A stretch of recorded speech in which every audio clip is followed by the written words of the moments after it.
Why Not? A queer podcast.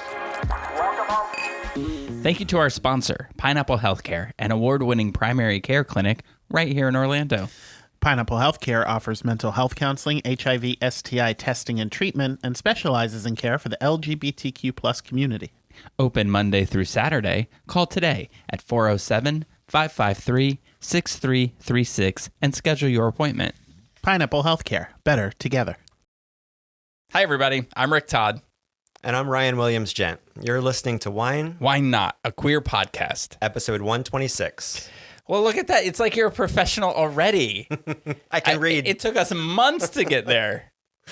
Hey, everybody. As you can tell, Jeremy Williams is not with us today. We have a guest host, Ryan Williams-Jent, who is Watermark's brand new editor-in-chief. No relation to Jeremy. You know what's funny is for some reason, and I don't know why I did this, but I save every email I've ever received, and it's all in my inbox, and I put everybody's name, right? So every email, I mean, going back to employees from when I first started here, every email they ever sent me, I have. The folder of yours, it just says Ryan Williams. Oh. That's not even your name. No, it wasn't even my maiden name. Yeah. I'm like, what are you gonna call it? What do you call it? Maiden sounds about right. Yeah, it was my maiden. I was Gent, and so we always tell people don't hyphenate. Just because mine was Ryan Gent, it was 8 letters total. Now I'm Williams-Gent. Hotels are a nightmare. Flying is a nightmare. Email is just Ryan at. But yeah, it's annoying. Mm-hmm. And then everybody just assumes that your name is the first one. So it's Ryan Williams. No relation to Jeremy Williams. None. Yeah. So tell people a little bit about yourself. How long have you been at Watermark? What do you do? What do you like to do? This is my...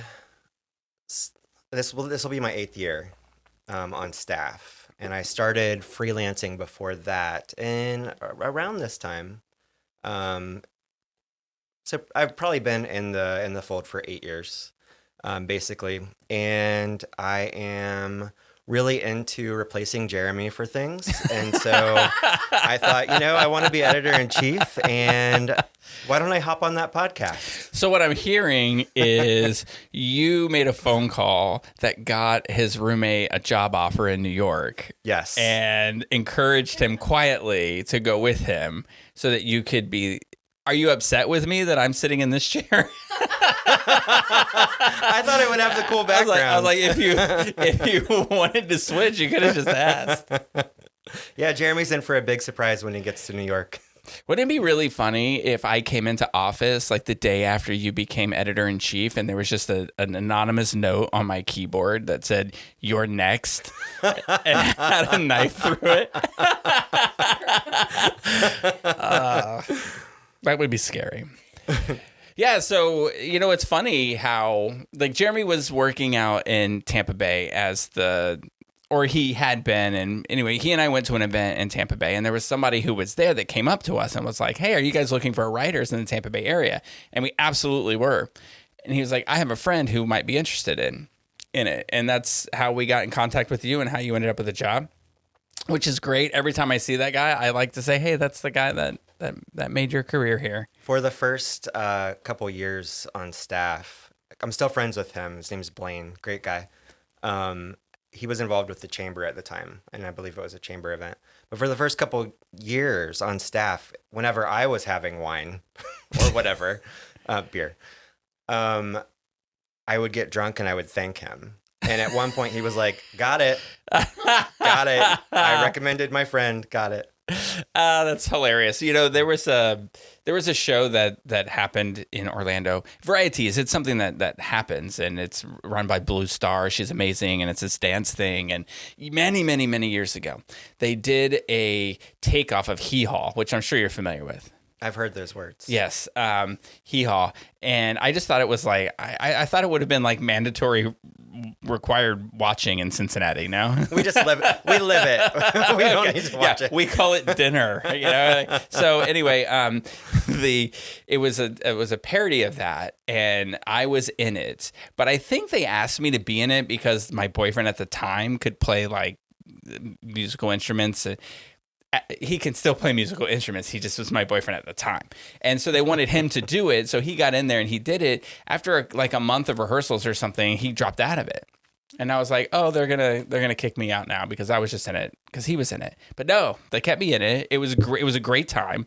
I did this thing. I think what somebody was singing, "Ride a Horse." Ride a horse, ride a cowboy. Yeah, it's something like there's a horse and a cowboy. I feel like George W. Bush. Anyway, the point is you can't fool me twice. Somebody give me a shoe. Yeah, how many ripples have I had? Anyway, so and I'm doing this and I'm wearing like this nude Speedo that's barely. Just for those who are not able to hear this, we were yet again blessed with a Caitlyn concert where she's been singing. Save a horse, ride a cowboy this whole time. So, but anyway, it was a really great time. But I would get drunk every day of my life, and I would run into Blue Star out drunk, and I would be like, "You're so nice. Thanks so much for keeping me in the show. I love it." Like, I mean, she's like, "That's great, Rick. That was 4 years ago," and I'm like, "Ow." That's basically how it got with Blaine. Yeah. But he did say, so recently we made the announcement about my promotion, and he commented on Wade's sharing. My husband Wade shared it, and he said, "No shit, congrats." He's like, "I'm reluctant to say you're welcome." Right. I'm pretty sure that when I announced that I had stopped drinking, that Blue probably was like, "Oh, thank God." She probably had a drink just in the memory of that so that I wouldn't. Tee-haw. Yeah. She-haw. It was a really good show. Anyway, so I'm going to do this real fast because I like to get this out of the way. Facts about 126. What do you have? I'll have you know that I listened to my first episode of this show on the way here, driving from St. Pete, and I came with one. You got to be okay. First of all, you're lying. You've listened to an episode before because we've made fun of you before. But but go. So that's exciting. You have a fact. I wonder if it matches any of mine. I guarantee you it does not. Let's hear it. All right. So I'm a huge Marvel Comics fan. Wrote it down. No, I'm just kidding. And X-Men Volume 1, number 126, was the first appearance of Mutant X, who is a huge character in the X-Men universe. And I just thought that was really cool. He's the son of Dr. Moira McTaggart, which are all just sounds that mean nothing. It's like now you're just making up sounds. But Kevin McTaggart, his name is Proteus. He has reality warping powers. And reality warping powers? Yeah. So he works for the Trump administration. Yes. Oh, right on. He came up with alternative facts, and that's where that's based on. I'm going to guess that you didn't have to look this up. Well, okay, so yes and no. And if you did, what did you Google to get to that? I just chose that issue. And I was like, what is the interesting thing about that issue? And Oh, it I happened got to be the first appearance of this character who decades later is still like a main player and was a huge player in like the last reinvention of the X-Men. I have no idea who Mutant X is. Is he in any of the movies? No. He's been in the animated series. So Proteus is just... So that's my problem. I don't watch cartoons. Animated series. And I don't read children's comic books either. Graphic novels. I'm just kidding. I love nerds. All right. Well, hey, that's a good one. We could just go with that, but I've got more. So usually we do this fun game with Jeremy. I don't know how much of a movie buff that you are or a buff of TV or any of that kind of stuff. So, but he would guess. I would give him the greatest 126th greatest director of all time and greatest film of all time. But we play a guessing game with him. So I'm not. If you get this, I will be so impressed. I will hand over ownership. I'll do that anyway. I'll hand over ownership of this company to you if you can tell me who the 126th greatest director of all time, according to cinemaarchives.com. I'm going to give you movies and years of films that he has directed. And I would imagine you've heard of these. They are a bit older, but I would imagine that you've at least heard of them. Giant from 1956. That stars the guy died in a car crash who was hot. James Dean. Yeah. I believe he's in that. Yeah. Greatest Story Ever Told. That's a movie about your hero, Stanley. Jesus. Oh. I'm sorry, your high school hero. Oh, right. He is risen. Of 1965. But then there's a movie called Shane from 1953 that was also really famous. I feel like that was a Western, but I could be wrong. Anyway, with all of those wonderful clues and my 100% certainty in the information I gave you about those clues, can you guess who the director is? Clint Eastwood? You are so far away from the real answer. George Stevens. Never heard of him. Oh. All right. Do you know who that is? Yeah, he directed Shame. Is that the word you think I said? Did you not say Shame? No. I'm he told what's her name? Waddingham to yell shame. Shame. Do you know that's who that is? Yeah. Yeah. From what's it? Yeah. The shame lady from Game of Thrones is Rebecca from Ted Lasso. Yeah.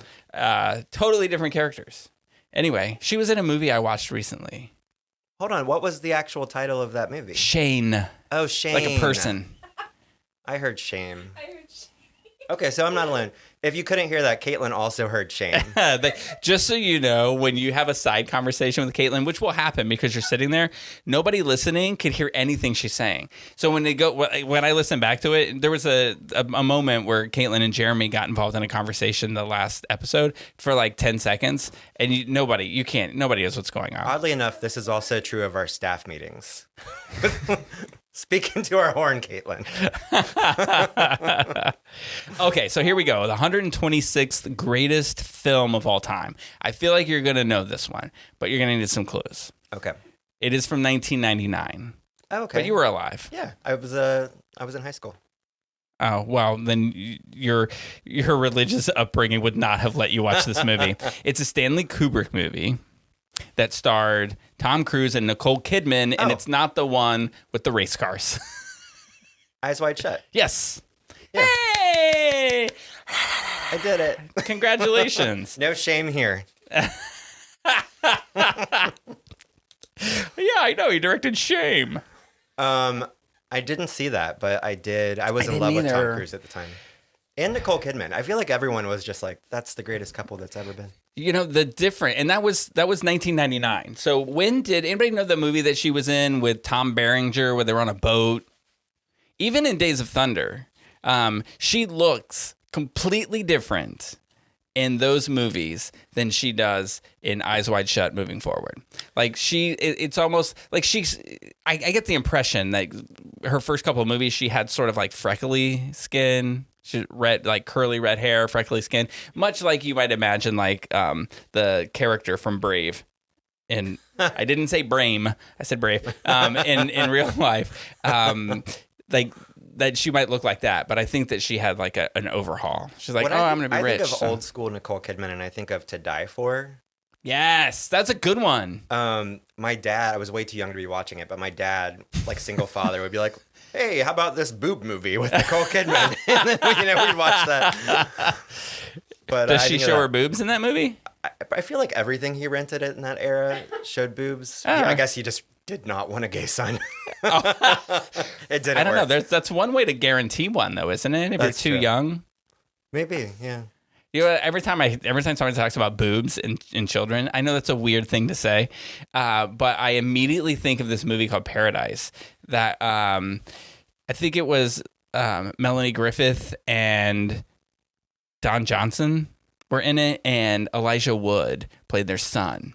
And he's looking at a picture of Lonnie Anderson in a bikini, and he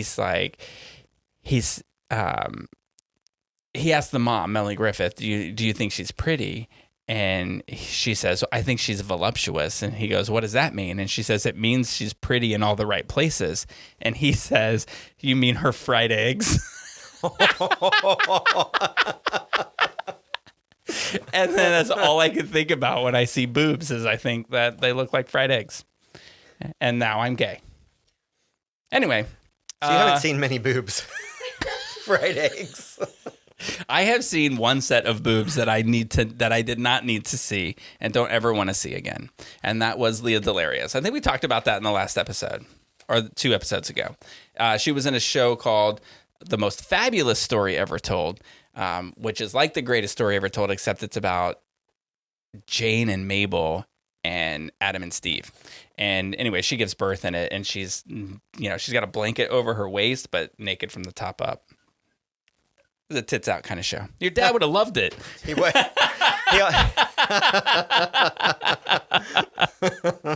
Here's some other facts. 126. Okay. This one I thought was interesting. 126 bones in the appendicular skeleton. Now that means the limbs and girdles. Do you have girdles? I left it in the car. Apparently we all have them. There's like 205 bones or 204 bones, something like that, 205. There's 126, and that's in like your arms, legs, and whatever the girdles is. I don't know. There were 126 provinces in the Roman Empire. Oh, by the way, this is all AI generated, so it could be wrong. But we're going to go with it as fact. And then the average length of summer is 126 days. And then that led me down a rabbit hole of facts that nobody would care about. So 126 career home runs, talking baseball, played for a couple of Philadelphia teams and a couple of Detroit teams. Sam Thompson. Oh. I bet his family is so excited that somebody Googled his name in 2025 to find out who had 126 career home runs. So those are facts about 126. Now, before we get into anything else, because we're going to talk later, we're going to talk about our weeks, and I would definitely want to talk to you about yours because I know that you did a lot of things and that you're heavily involved in things that happen in the Tampa Bay area.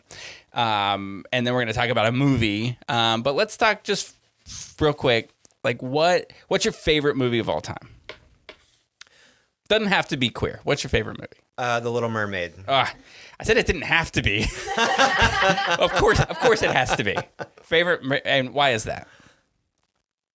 I did not know that we were going to go here, but I will say that The Little Mermaid, to me, I think it was the first time I felt seen, not because I'm half fish, but because I grew up...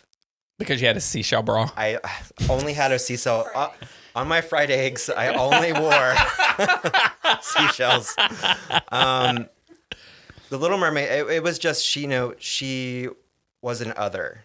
Ariel was an other. And from a very young age, even if I didn't realize what that other meant, I knew I was one. So like my family was poorer than others. I was gay. I only ate scrambled eggs. You were gay. Yeah, was. You still are. I just want to make sure your husband didn't hear that and say, what, gay, he used to gay. be? Little Mermaid's still my favorite movie, so still gay. But I saw in her, and like that wanting to be part of another world, to have more for yourself and knowing that you should have more. It always spoke to me. And Part of Your World is really a song, I think, that is... so the guys who wrote it, like the musician who wrote it is gay. The song, the lyrics, right? Yeah. So Howard Ashman. Yeah. So I feel like there's sometimes there's just little nuggets in all of his work that just kind of says, and that's one.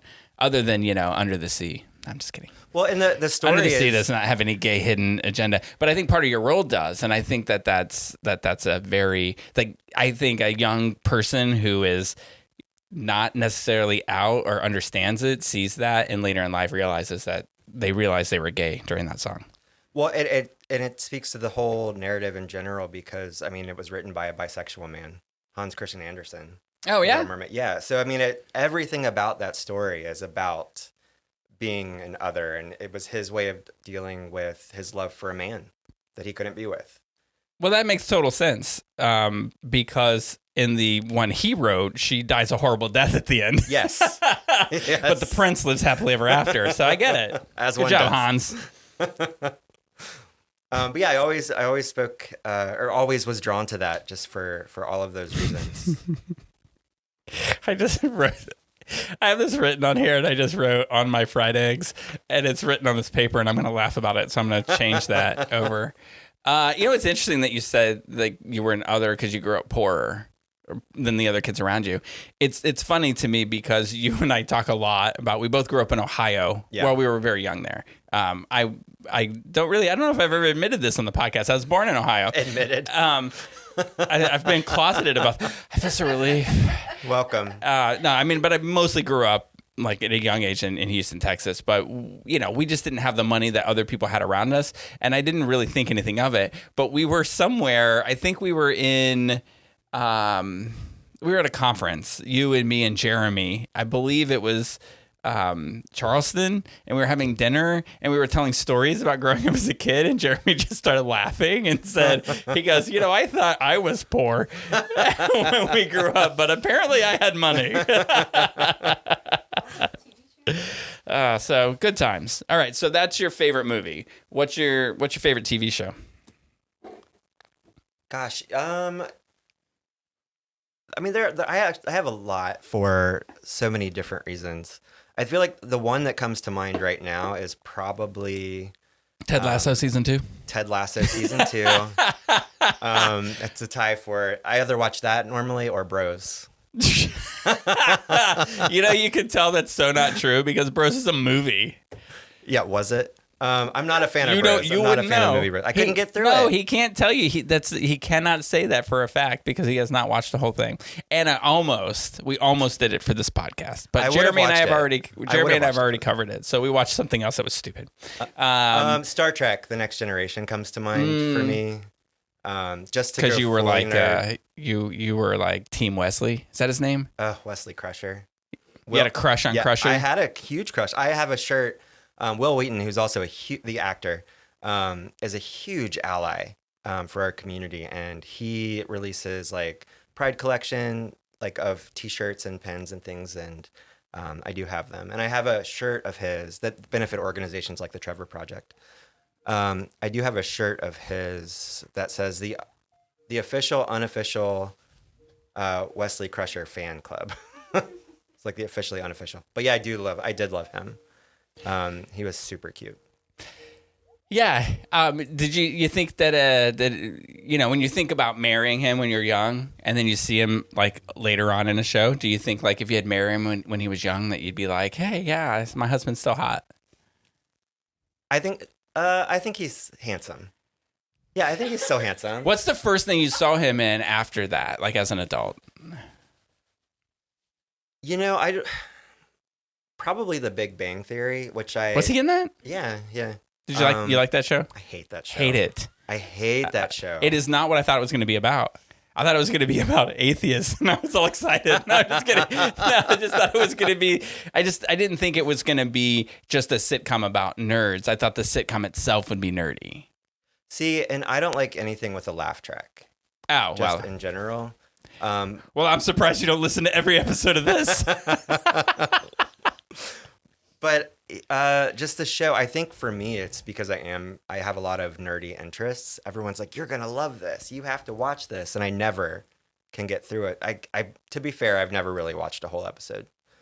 But people always send me clips and like... It says it had these tired old tropes in it. So there's like this, the nerds and the hot girl moves in next door and then one guy's in love with her. And it's this whole like, they're fawning all over her because they love her. And will they get together? Will they not?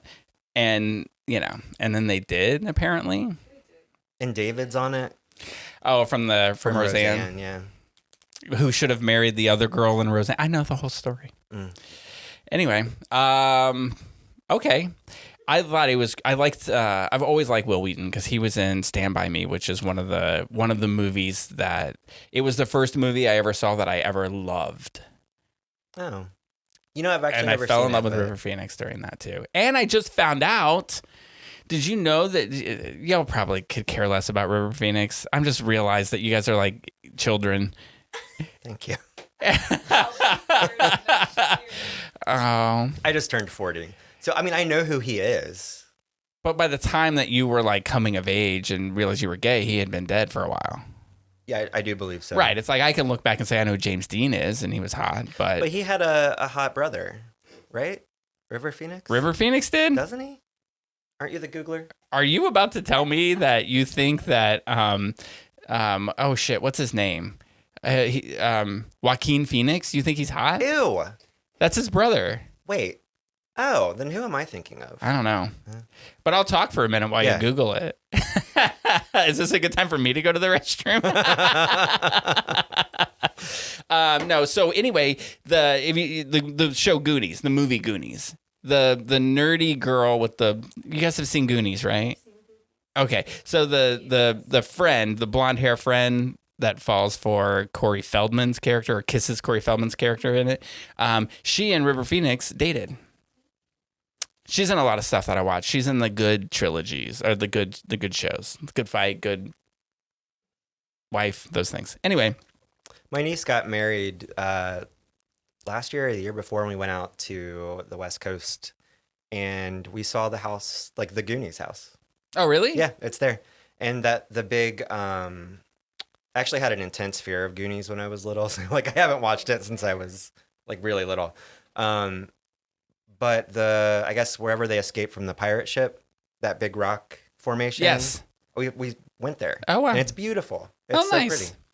I have an interesting history with the show Goonies. I was dating a girl and I was a child. Like she just went to our brothers played on the same baseball team and we would go watch the games together. And so we'd play in the playground after that or during the games. And we were like, I guess we're dating.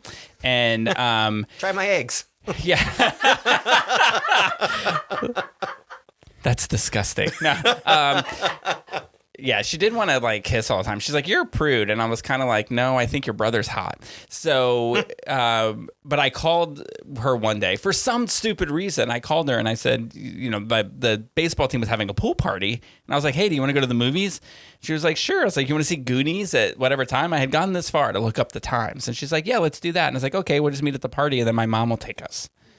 And then we get to the party, and I jump in the pool, and I never ever asked my mom to take us to the movies. How awkward is that? The rest of that party. The only memory I have of it is her standing in a doorway looking at me, and then I just went underwater. The one that got away. I feel like I'm going to tell you, I harbored guilt about that for so long that when I came out to my mom and she had me go talk to a counselor, that was a long topic of conversation. I was, like as if to say like that's why I was gay is because I had hurt this girl when I was a child and I couldn't bear to do it again. No, but it was like very interesting. All right, so I do have to say really quick, the River Phoenix thing. Yes. I figured out where my mind got that. I was thinking of Brad Renfro. He has a hot brother? No, he also tragically died really yes. young. And so like drugs too, right? At some point in my mind. Yeah. That's he terrible. was only 25. Acute heroin and morphine intoxication. Yeah. I'm wondering, like, I would love somebody to dig into these stories and find out why. Because, you find out later in life that, like, okay, you just think Corey Haim, by the way, I was so in love with Corey Haim. Like, that too. Corey Haim is, like, just this rambunctious, like, bad kid who just got involved in drugs and blah, blah, blah. But, you find out it's probably because he was raped when he was a child. Do I have to say allegedly on that, or did we prove that he was raped by a certain actor? I feel like I'll say allegedly because I did not research this. I did not know we were going to talk about this. But on the set, let's just say on the set of Lucas, there were allegations that he was raped, and he was very young at that age, and so that kind of messed him up. So I wonder if that happened. Yeah. Like, who produced the movies he was in? Was the last name Weinstein? Well, I will say for Brad Renfro, the reason I knew him was from Apt Pupil, which was Bryan Singer. And he's disgusting. The director of X-Men, too, unfortunately. But. Yeah. Wow, that might make sense. Ooh. First thing I ever saw Brad Renfro in is The Cure. I don't know if you've seen it. It's a fantastic movie. Joseph Mazzello is in it as well, the little boy from the original Jurassic Park. Oh. He also, he was in a movie recently, in a war movie. I don't know which one it was. Anyway, I would think it was like Band of Brothers. That wasn't really recent, and neither was Saving Private Ryan. The little boy from Jurassic Park? Yeah, Jurassic Park came out in the 80s, right? Or the 90s. He's a little, that was 30 years ago. He is a little older now. Was it? The 90s? 25? Yeah, I know. I said that first, and then I said 90s later. I don't really know when it came out. Okay, so then this is another thing that Jeremy and I talked about in our first podcast. So I like to, since it's your first one, who was it that you saw in movies and TV that you were like, other than Will Riker? Not Will Riker. No, Will. I did. Oh my god! As I aged, it was Will. He had a daddy complex. I think I'm just always drawn to the Boy Scout. I think He was a bad boy. no. Well, but he was like number one. Like he was the one that could lock it down. He was Take literally control. number one. Yeah, he wasn't just your number one. He was literally. He was number Make one. it so number one. See, and you thought there would be no accents or impressions with Jeremy gone. Did we point this out? I don't know. It's weird to point out this time. Jeremy's not gone. He's just gone for 2 weeks. He'll be back. What? I'm just kidding.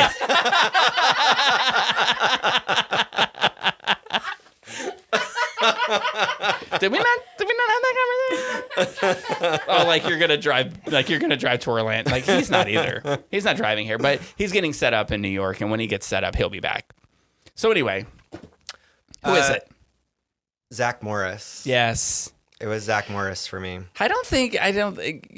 Do you ever watch the show Found that he's in now? No. Did you know he's in a show now? I do. Oh, I mean, it just got here and canceled. there. I mean, I've seen him in like subsequent, like recent interviews where he's promoting things. Yeah, he did not. I mean, he did not age the way that I thought he would. He's still a very handsome man.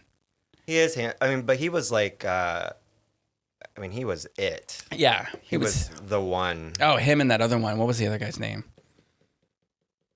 Skeeter? Screech. You were into Screech. Like I said, I like a good nerd. He also died tragically. Yeah, he did. After he did porn, right? Didn't he? Oh, I hope not. I could be making that up. That's where you got the Skeeter. I get things that we don't know that we're. He died of the Skeeter making porn. We don't really know what we're going to talk about on here, so I don't research everything or anything really. You'll find that out later when we talk about this movie. Anyway, okay, no, yeah, Slater was kind of hot too. Did you know that Slater was in an episode of The Golden Girls? No. Yeah, he. I don't know his real name, but we're just going to call him Slater. AJ Slater. Yeah. Right, Mario Lopez. Oh, there you go. Okay. He played a student of Dorothy's, and she liked his writing so much that she sent it off to this essay contest, and then they found out that he was an undocumented student and he was getting deported.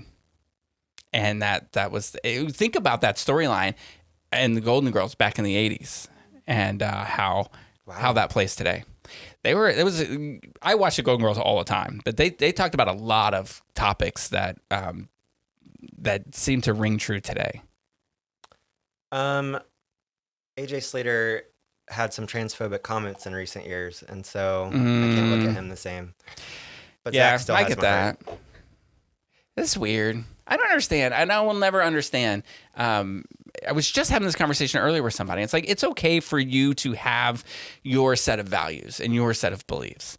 And you should do that, but you should never try to push those off on other people or judge other people. So I don't understand the anti-trans movement. And you can't tell me, like, it can't be a religious thing. Like, there's no way that people think it's a religious thing. They just think it this way because they were taught it that way, and they're like, no, you can't do this. So I don't understand why you can't just say, let things go, let people be. Because we were able to get married. They had to focus on something. They lost the marriage equality battle. Right, but they're gonna go back after if they win this battle, they're gonna come back after. Yeah. And they seem like they just got a little bit of a victory from the Supreme Court, the anti-trans people. I just don't get it. Anyway, so if you're listening to this, we have trans people. That's all I'm saying. All right, so who else? Gosh, I don't know his name. But like one of the earliest people, he like guest starred on everything in the 80s and 90s. And I know he went on to voice Max in Goof Troop. Hold on. You doing that thing where you're just making sounds again? Jason Marsden. Oh, that's Cyclops. No, that's James Marsden. James. Oh. But I'm proud of you. I'm going to look this up. I'm actually really proud of you. Don't be too proud of me. It's because of that show, The Jury. Have you ever watched that? Oh, yeah. He was amazing. I love that show. Yeah. Um, And then he got into trouble because he wrote a letter for that guy. The 70s Show guy. But a lot of people did. I mean, not that that's an excuse, but it's just, I don't know. Yeah. I'm gonna let that. Different I'm gonna let that just live where it lives. I don't know any of them or the real situation, so I'm not gonna comment on it. James Marsden, who did Cyclops, is my favorite X-Man, and James Marsden is like on the list.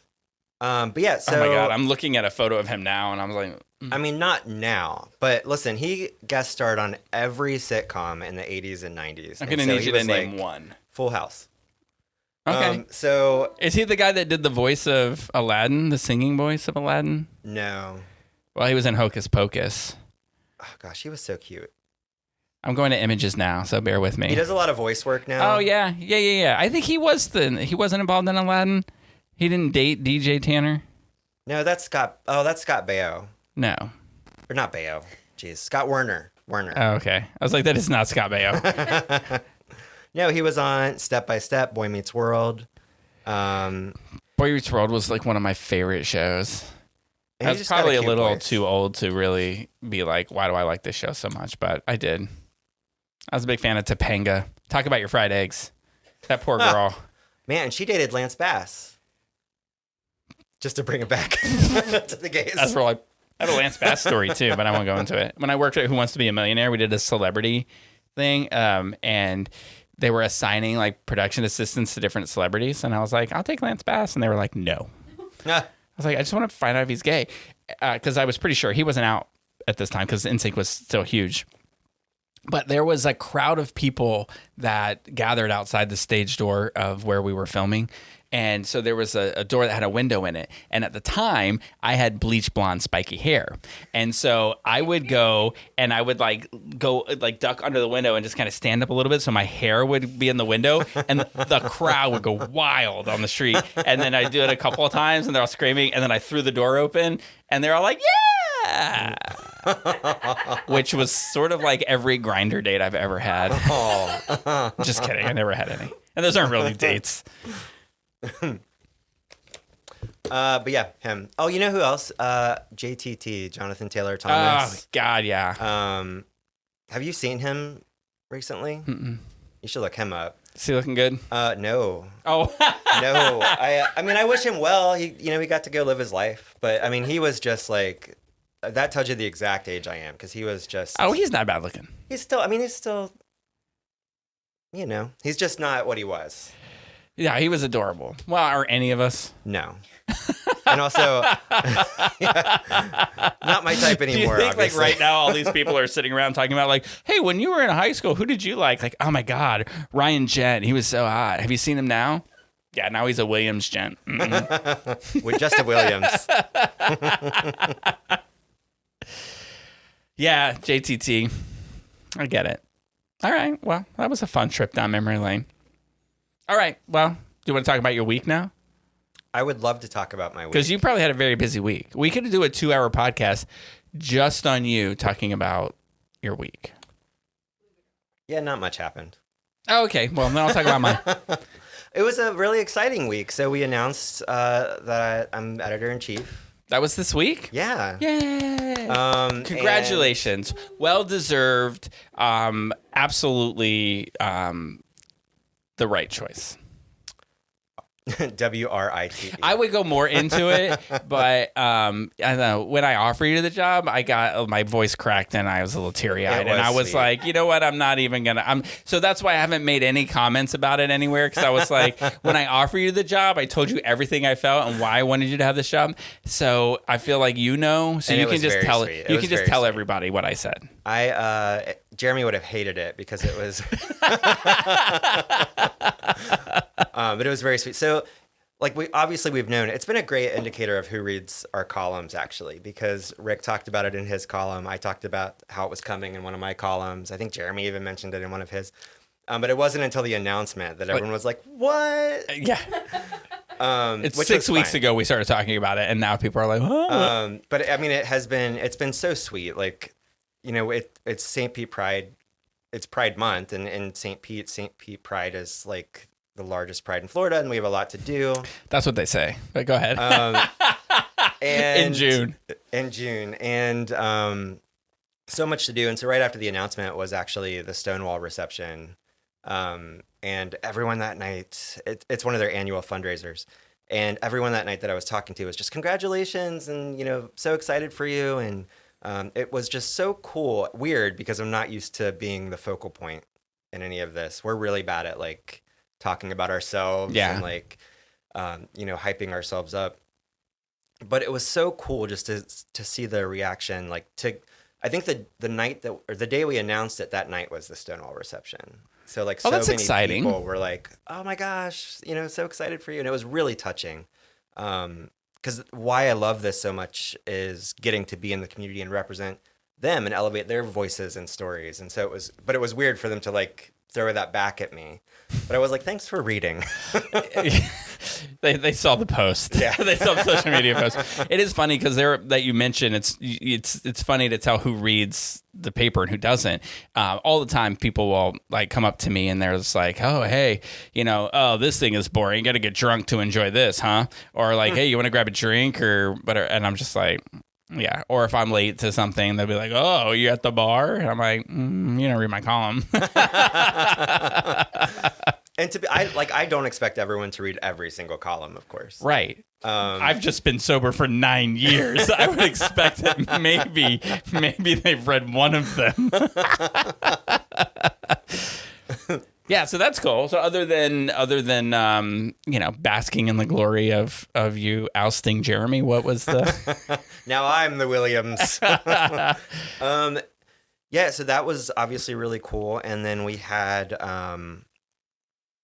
Friday night, one of my friends came back into town who's been out of town in Chicago helping his mom, so we got to reconnect with him. But also the Tampa Bay Rays had their Pride game. Yes.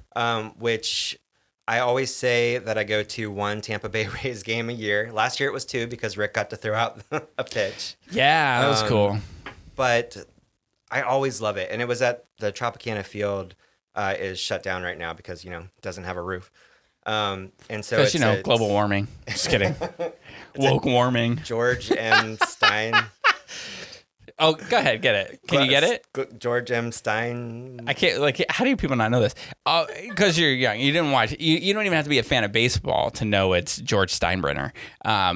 Because if you watch TV and Seinfeld for a long time, George worked for the Yankees, which is owned by George Steinbrenner. Oh my God. And George Steinbrenner is so he was a character. They never showed him. It's just like the back of his head in all the episodes.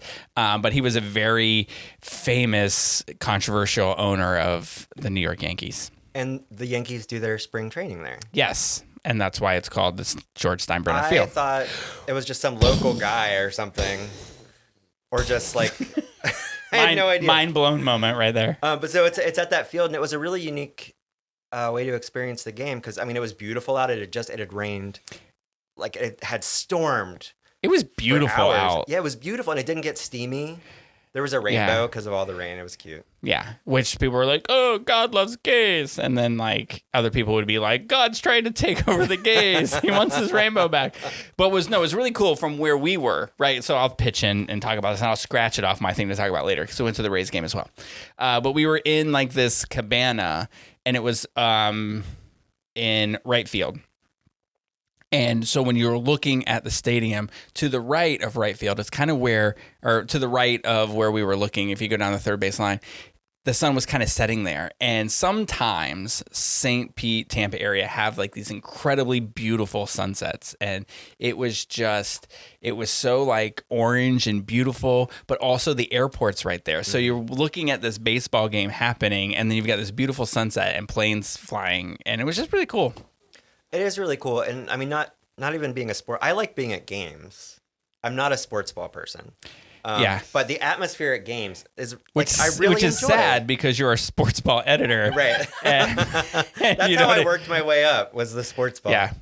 It's interesting because we're doing another sports ball story, and every time we write about sports, we get in trouble. And it's funny. I think it's maybe just because the people riding aren't. Well, no, because Steve was really involved in softball and things like that. And not every time. I think he had to join the softball league after the first story he wrote because everybody got mad. He was like, I better join this league and make some good headway. Yeah, but no, the game it's fun to be at. Well, any game is fun to be at. I could care less about basketball, but if I go to a Magic game, especially the tickets Jen gets, because they have company tickets and you get complete access to their buffet. And I mean, like, I don't drink, so it doesn't matter to me, but it's like all these free drinks and I know you have to. You read my columns because you're paid to. I know that you do. So it's just, but it's really fun and cool to be a part of. So it's just cool to be at this. The Rays game, the Rays Pride Night at the Rays game is literally my favorite event that we do all year long. And I know that might make some people sad to hear that. Like, oh, your events are cool. Yes, 1,000 guys in Speedos at a beach party at night is super cool too. But this is fun. And it's because it's something that I typically take my brother to, and it's just fun to hang out with him, and it's pretty cool. He couldn't go this time, but probably because it wasn't at the Tropicana. We didn't have the cool tickets. And I usually, I'll buy tickets to get really good seats because we get invited to go to be with all the gay people in the cabanas or what they're doing, like as guests of the Rays, and it's super nice and it's really cool and fun. But I want to be down in the front rows watching it, so I will still buy tickets to get down there. So I usually bounce between Rick's seats and which I'm really happy about because they cost me over $100 a piece. So I really don't mind that you bounce around and leave early. But I want you and your brother to have some time together. Yeah, well, you know what? And we don't mind. It's like you leave, Dylan leaves, and then my brother and I just kind of sit next to each other and watch the game and have a good time. But because it's at the Steinbrenner field, it's a third the size of the Tropicana. Yeah. And so, the place is packed. And when I went to buy tickets, the only tickets available in the sections that I was willing to pay to sit in, they were $300 a piece. And I was like, I really enjoyed this night, but not that much. So I totally went to the cabana and hung out there. It was nice. And we got the Pride hat. Yes. Oh, and you had left by this point, but they came back out at the last 2 innings and they had fanny packs, bucket hats. There was something else. They had all kinds of stuff, and they were just passing it all out. Now, Jen ended up getting the Pride shirt from last year because they had some left over, and all they had were her size. So it was great for her because she had made a comment earlier that she was sad she didn't go last year because she didn't get the Pride shirt.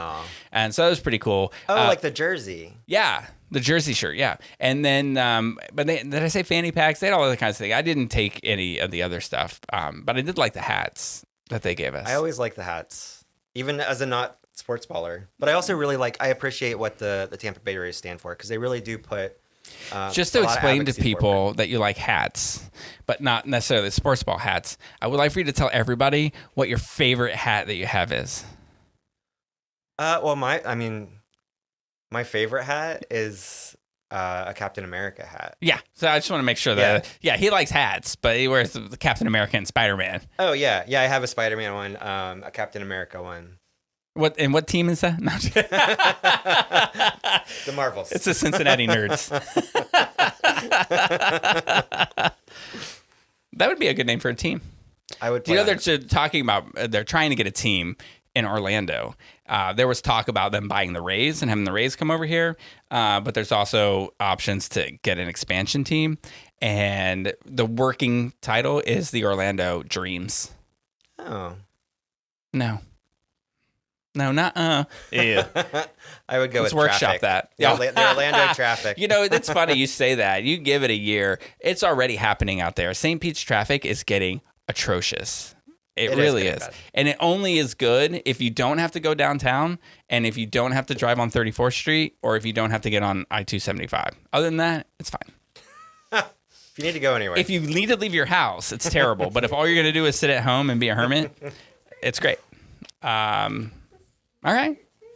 So I want to tell this quick story. Is anything quick? We were at the game and there's all kinds of food. right? They really put out a good spread for everybody. I mean, it was a little rained on. It was like a nacho bar, so the cheese is a little bit of rainwater in it, and that's okay. We all died. We all got dysentery there. So I'm eating everything, and then I get to the point where like, oh, I want to get a hot dog now. So I get a hot dog, and the game's just starting, and I got my hot dog, and I put like mustard, ketchup, relish on it, and it's a pretty big hot dog. It's really big. But something happened to it right as I went to go pick it up to eat it, and it rolled over on its side. So all of the condiments, all of the packets of ketchup and relish and all that are on the side of the thing, and so I just I forgot I was in public. And I forgot I was in like this thing with all the really cool people, and then I grabbed the stuff, I scooped it all up in my hand, and then I smeared it back, gay smear, and I smeared it back on the hot dog, and I was sitting there like this, and then all of a sudden people start yelling, and so I look up. This is like the second batter of the game, okay, and the guy hits a home run, and it's coming right at me. Like right at me. That's what you were doing? Yes. And I'm sitting there and I got stunned, and like seriously, 5 feet 5 feet to the right of me and below me is where this ball went. And like if I had reached it over with like a glove or something, I could have caught it. If I'd reached, and it was glass, like I'm sitting up in this glass thing, and I'm sitting here with a hot dog, I must look like I was bleeding or something, like ketchup dripping from my hand, and I'm screaming, and I'm like, it's down there. And then as soon as it lands, I just look up, and my first reaction is, I hope that's not on TV, because I just look like a slob. It had to be on TV. I mean, they would have followed it if the game was being aired, which it was sold out, so it probably was. I should try to find it. You could have caught it with your hot dog bun if you really tried. I could have. I mean, instinctually, I was like, I would just reach my hand out, and if I did, and then it got ketchup all over it, people would think it shattered my hand, and I was bleeding everywhere. What are my 126 skeletal bones? Anyway, that was fun. It was a good time. What else did you do? Did you throw any other condiments around this week? It was a pretty lame week. It was Jeremy's last day at Watermark as a Watermark full-time employee. He's still going to be part of the podcast, but he left. And it was sad because, I miss having him in the office, and but it was on a press day, so we were just so busy, and I think I had to leave early for something. Oh, yeah, because Danny, I went to that too, and I didn't even write that down, but nobody reminded me because they didn't go with me. The people that I ask, like, hey, what did I do this week? Because I have to ask people because I'm too old to remember. But so Danny, our sales director, was honored by Darren Soto, who every June puts LGBTQ plus leaders' names into the record of Congress and talks about their bios and everything, just so that when people go back and read the history of the country, that there are people in Central Florida's LGBTQ plus community that are honored in that as being leaders and the work that they did. So I had to go to that. So I had to leave early anyway. And I was like, okay, well, nice working with you, Jeremy. Bye. And like took off. But we went to that, and that was really cool. Rays game, ate everything. We already went through that. Yeah. Oh, you know what I want to say about the Rays game is that we got a long conversation with Joy Windheim and her wife. And Joy works at She's Epic. the executive director. She's the executive director of Epic. I don't mind saying people's first and last names when we're talking about like the things that they do and the places they work. If she wasn't already famous in that area, I wouldn't have done that. Just so people know, like people I know from high school, they're like, oh my God, is he ever going to use my full name?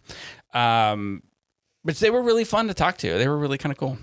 I came to Orlando on Saturday with Jen. We left early because we're supposed to have an open house. We're still trying to sell this house. Buy the house. Someone listening, buy the house. But we're an open house. Look, let me tell you what. I boosted that post, and we did it as like a test run under the guise of a test run for branded content at Watermark Out News. That thing got over 5,000 plays, or reached over 5,000 people. Did great. 0 people showed up to the open house. Isn't that crazy? That makes me super sad. But we've had a couple of showings, and we actually just had one about an hour ago. So I'm waiting to hear how that went. Everybody loves the house. They just don't really. People are just like, house. they're just like, oh, I didn't realize it was in this neighborhood. It's not the best neighborhood, but I'll tell you what, the people don't bother. Everyone's super nice. That's the thing, right? You move into a place, you just, as Danny said when he was receiving his accolades for the work that he does, don't be a dick. And that's all that it is. Just don't be a dick. You move into a place and we all look out for each other. We're all kind to each other. Now, 2 houses down across the street, somebody lives in their car. Whatever, he's not a dick to us, we're not a dick to him. So I think people go there to look at the house and they're like, somebody's living in their car? I don't want to live here. But it's a really great house, a great place. So somebody buy it, please. Anyways, so we came back and with this intention of like, I've got to, and I brought all my stuff, right? All my clothes with me. So I'm not technically like living at that house in St. Pete anymore. All my stuff is here. And so my goal was to rearrange the room and go through all my clothes and that kind of stuff to then make room for Dylan's stuff because he's going to be like coming down in a week or whatever. So that was the plan. That's not what I did. Have you watched this show on Netflix called Department Q? No. Your reaction, your face, it's like saying like, no. Why would I watch some stupid show like that? Anyway, I start my mornings. It also feels like the air conditioning went out here, doesn't it? It's so hot. It definitely went out. That was normal. No, it's not normal. It's really hot in here all of a sudden. And I did see an air conditioning unit outside. I think they're replacing it or something. Anyway. Oh, there is some maintenance people. Yeah. Not cool, guys. They should have done this in the morning. But they're like, you know what? Let's wait until it gets boiling outside and let's shut the air down. So anyway, I was watching Morning Joe and they had the lead actor and the creator of this. It's called Department Q. And they were talking about the show and Joe Scarborough says it's an insane opening scene. And it's filmed really cool, and it's insane. And he kept bringing up the opening scene. So I was like, well, I got to go watch the opening scene. So I immediately watched the first 2 minutes of it and was like, holy shit, I'm hooked. It was crazy. And then we started watching it and just loved it. And they do that thing in the last minute, like something happens, and you're like, well, now I got to know what happened. So you can't not keep going. Department Q? Department Q. And it's right up my alley because it's about cops. And so it's this detective who is given an entire department to go resurrect cold cases and try to find out like who killed somebody in a cold case or who kidnapped somebody or that kind of a thing. It's only one case that takes up the whole. I usually don't like this. Like if it's one case that takes 8 episodes, I like shows that are contained in one. But it was really good, and they drop the C word all the time because it's a Scottish show. And I almost had to put subtitles on. Sometimes Jen would go, like a whole scene would go by and Jen's like, I have no idea what that person said. And I was like, yeah, I didn't. So I have to pause it and translate it sometimes and that kind of thing. But really good show. I was a big fan of it. So we did that. So then on Sunday it came around and I was like, oh, well, then we went to see Mission Impossible Saturday night. Have you seen that? The new one? No. Are you a Mission Impossible fan? I am not. But I will say this. I loved the first one. I loved the first one so much. It was like, I thought it was really groundbreaking because it was like everyone dies right away, which was crazy to me. And then like it's just kind of Tom Cruise. So you have seen Department Q. I'm just kidding. But then as they just have continued and he got crazier, I was just like, I'm done. Did you see them all? Did you see other ones or just the first one? I watched 2. 3, I saw the one with Felicity Huffman. No. Not Felicity Huffman. Felicity. She played Felicity. Russell. Carrie Russell. And I thought that one was really good. And then I was just like, this is Are you sure you're not talking about 007? Yeah. Okay. Wait, am I? I don't know. I think Carrie Russell was in 007 movie. Oh, I think you're right. Whatever. They're all the same. And, it just got a little one note. Yeah. Well, then I don't know if you'll like this one or not, but this one is a culmination of every one of them. And so it's really kind of cool. It's this like a lot of people from like the first one make appearances or are somehow involved in something. It's a little God complexy, but it's kind of cool. And there's so many plot holes. Like there's this scene. Okay, Are you ever gonna watch it? Because I'll just tell you. Okay. I'm just gonna tell you like what happened. So there's this thing where like the AI is. This is what's interesting about it is AI is taking over the world. It's called the Entity, but it has duped people. It is taking over things. It's actually responsible for all of the hatred in the world and this kind of a thing, and it's like making people think certain ways to destroy each other, and AI is going to be on its own and live its happy life. And the only person in the entire world who can stop this is Tom Cruise. He's it. No one else. Everybody else knows what to do, but no one can do it but him. Weird. But anyway, so there's this scene where it's like there's this bomb that's going to go off, and it's 14 minutes, and this bomb's going to go off, and they're all in this cave somewhere. So they decide, like, somebody's going to have to defuse it, but even if you defuse it, it's still going to blow up. It's just not going to blow up the country. It's just going to blow up that cave, and whoever does it is going to die. So they decide who's going to do it, who's going to die. The other people go into this safe room that they're going to live, but he has to go and track down this guy who's got this thing because it's the only way to stop the Entity from taking over the world. He runs out of the cave, runs through a field to an airfield. Do you know how much time that took him? 1 minute. 1 minute to run out of a cave and across the field. And he does all this running. You know how he does? He runs and everything. Yeah. And I'm like, at one point he was running somewhere to try to save somebody's life and he wasn't going to make it in time. And I looked at Jen and I was like, that's a long bridge. He could have taken a cab. He ran across a bridge. It would have taken seconds if he was in a car. Anyway, I just found it dumb. I enjoyed it immensely. Yeah. And then the next day, I finally got to tearing things apart. I'm only going to mention this because I live in. What we're doing is we're taking a three bedroom, two bath house and a 3-bedroom, 2-bath house and merging them. So that's a lot of stuff. And I had full wardrobes in both. So I had to decide like what I'm going to keep and what I'm not going to keep to make room for Dylan and all this stuff. Those big, like industrial size, like yard bags, like the heavy duty big ones. I have like 2 of those full of clothes and like a huge Christmas bin thing full of clothes that we're going to sell at a garage sale because I have no space for them. And I still, in all the drawers that I'm allotted, too much stuff. I still have to go through it and take out some more stuff. Isn't that crazy? Anyway, that's my life. That was my week. And then I ended up here.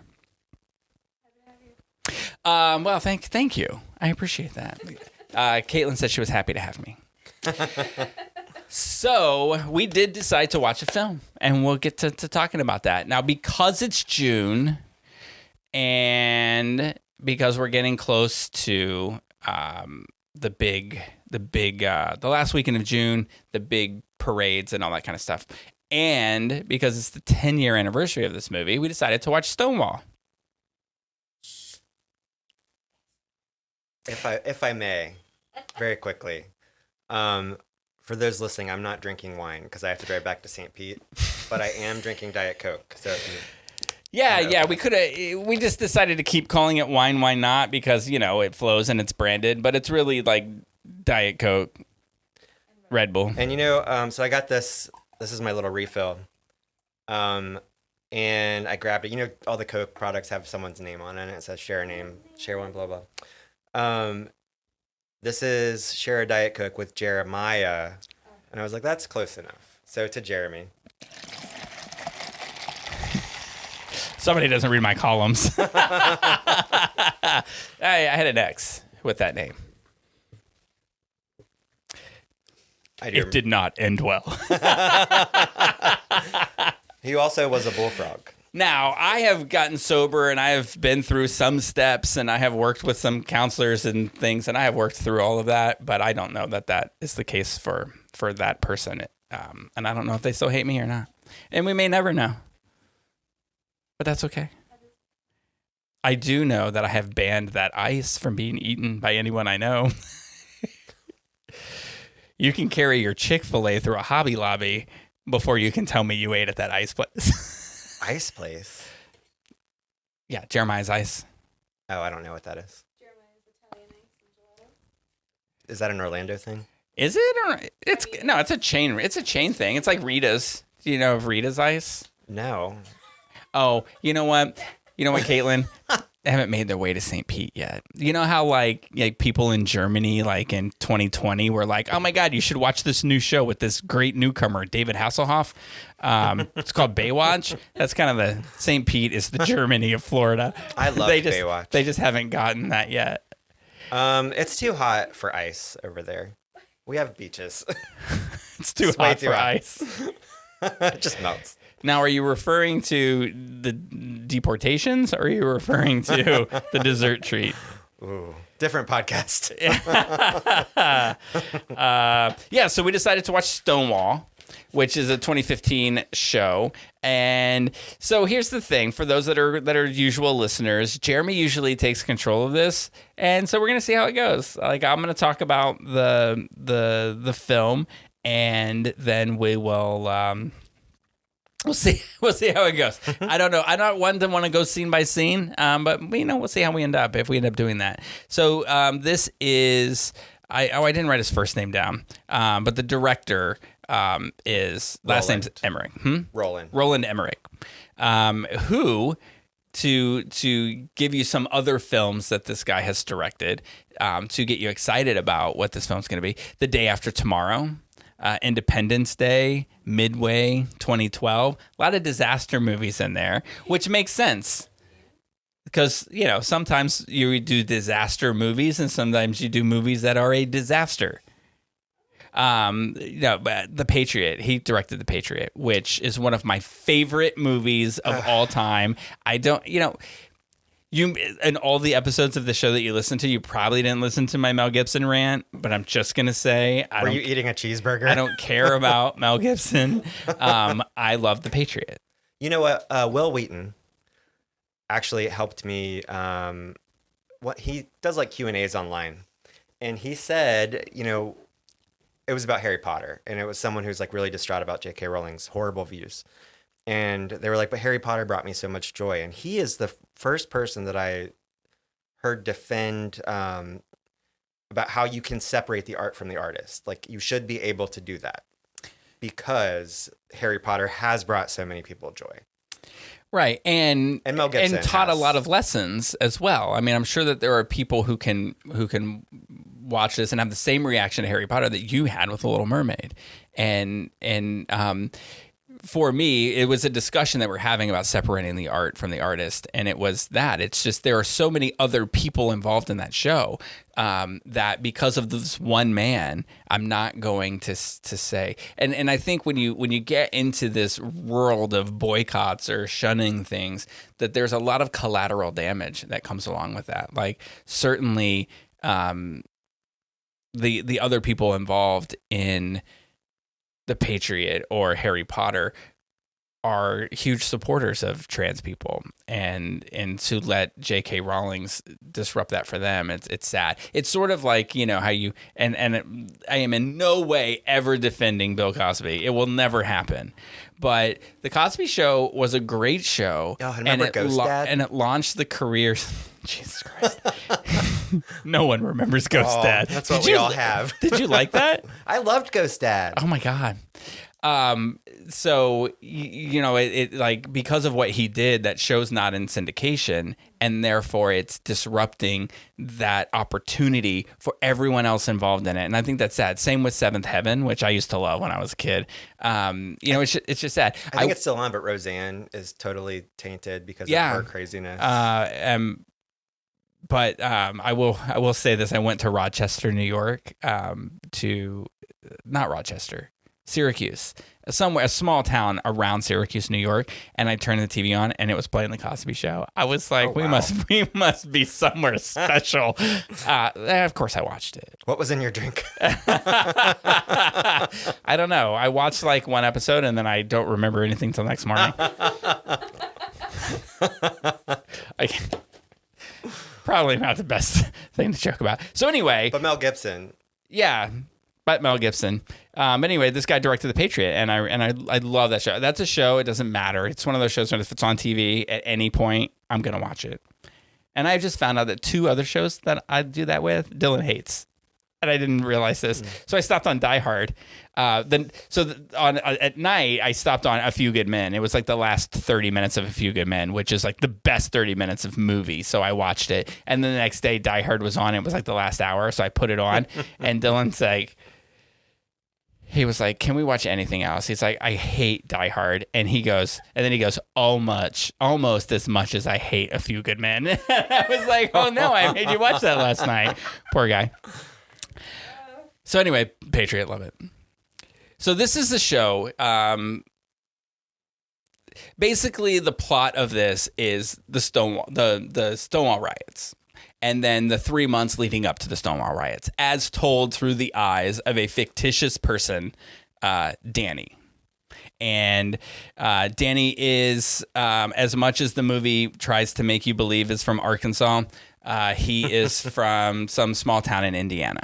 And he plays on the football team. His father is the coach, and he's this, all-American boy, corn-fed, this kind of a thing. And they find out that he is gay, and he gets kicked out of his house. And so he does what any, corn-fed boy in 1969 would do when they get kicked out of their Indiana home. He goes to New York City and walks his way to Greenwich Village to try to make a life for himself. And it's just basically about, what happens with that leading into the riots, kind of a thing. Like, they're trying to tell the story of the riots, but they're picking like this coming out story as the vehicle at which to do it, which I found very odd. I remember because I had never seen it, because it was almost immediately panned from what I recall. Like, I remember being like, this was 10 years ago. 10 years, marriage equality is just 10 years ago. So like, it was like it was a time when like people were like getting a little more on board with our community. I feel like it was one of the good high points. And I remember being so excited, like, wow, there's finally someone's going to tell this story. And then like the first previews came out, and like universally people were like, why is everyone so white? And so like, just squished it. Right. Like, I was like, I'm not even going to bother to see it. And I didn't until now. And I maybe shouldn't have. Well, I think that people's initial reaction to it was that it was some sort of whitewashing of the story of Stonewall. And that by depicting that the Stonewall riots were happened, or the catalyst for gay rights was this all-American small town white kid that came to New York City and made this happen. And that was contradictory to the narrative that was emerging about what Stonewall was. And so people thought Hollywood was whitewashing it. And, so you can take that for what it is, or what they say it is. There's a lot of, I think it was because that kid threw the brick. He threw the first brick in this story, and I think that's where people were getting mad. But he actually doesn't. At the beginning of the movie, a person of color breaks a window to steal something, which I guess isn't really supporting the. I did write this down since you brought it up. It's interesting to me because the one thing I think the purpose of this movie, right, and I think that's, if you define the purpose of the movie, then you can sort of you can start to then decide what you think about the movie as a whole. If this movie's purpose is to teach the people in the world what happened at Stonewall, then this movie was a failure. But if this movie is to, like the movie Titanic, the purpose of that movie Titanic was to tell the story of what happened at the Titanic through a fictitious storyline. I'm so annoyed I was going to say that. Oh, were you? I was going to say that. Well, this is interesting for me to do this because Jeremy talks the whole podcast. So feel free to interrupt me. Introducing Rick Todd. So you it's like, having dinner with Monica Geller. If you want to eat, you got to jump in. So you just, when you have something to say, just jump in to say it. But they're telling the story through the vehicle of this group of sort of transient, somewhat homeless, Street somewhat kids. They were the street kids. Yeah, the street kids. And there are a handful of them that are people of color. Like in this film, they're people of color. They're white people. They're from all different places, and some of them. I think the majority of them are hustlers, and they are sex workers. I guess it was probably the more PC way to say that. And so they're just basically just trying to get by, and they all hang out at the corner of 7th Avenue and Christopher Street, right there at Christopher Street Park, right outside of Stonewall. And so we get to this scene, and there's the beginning of the scene, and this kid just arrives, and they kind of take him under the leader of the pack, I guess, so to speak, who is Ray, like takes a liking to Danny, who is the corn-fed kid who comes down. And so they kind of take him under their wing, and they're walking around this plaza, and there is a store across the street from Stonewall that has this hat that they like. So one of the queens likes, and so he takes a brick out of his purse and breaks the window and takes the hat and puts it on. I will say he looked fabulous in that hat. It was a great hat. It's a great hat. Looked perfect on him. And then he just walks away. And then the owner of the store comes out and is like, "What did you do?" And blah, blah, blah, blah, blah. But you know what's in the background? It's Stonewall. So, like, the street they hang out on, where they always are, where they never leave except to turn tricks, they broke a window and stole something from, like, you ever hear the phrase, "don't shit where you eat"? Like, what are they doing? To me, that said to me, oh, this is what that movie's going to be. Like, they're not even going to pretend that they went to a different street. They don't want to build a new set. I feel like they went back and filmed that part after the initial trailer so that they could have someone else throw a brick just to show you. Well, or because later on in the movie, when he goes to throw the first brick, he does take it out of that same guy's purse. It's the same brick. Which also is interesting because there's people who say, like, where the hell did the bricks come from? Like, people who were there, they're like, nobody threw a brick. There were no bricks to throw. And they were like, oh, maybe we'll just have this drag queen carry one around in a purse, and there you go. So I found that very fascinating. Classic queen. Yeah. So I will say, so the character Danny, who is the star of the show. And is very hot, in case anyone's curious. Yeah. His name is Jeremy Irvine. I did look him up. He was in Mamma Mia, Here We Go Again, and he was in the movie version of the show War Horse, which was nominated for Tonys. It was a play and groundbreaking because it was like this big horse puppet. It was a big deal back then. Anyway, so Ray, who is just sort of gender fluid. I don't know if they ever define race, which I think was kind of common for that era. Yeah. I mean, not all of the language that we have now existed, and they were just this like very, very gender fluid person. Yeah. Not necessarily a queen, but like, right. Into like makeup and could work a scarves runway. And bags. Yeah.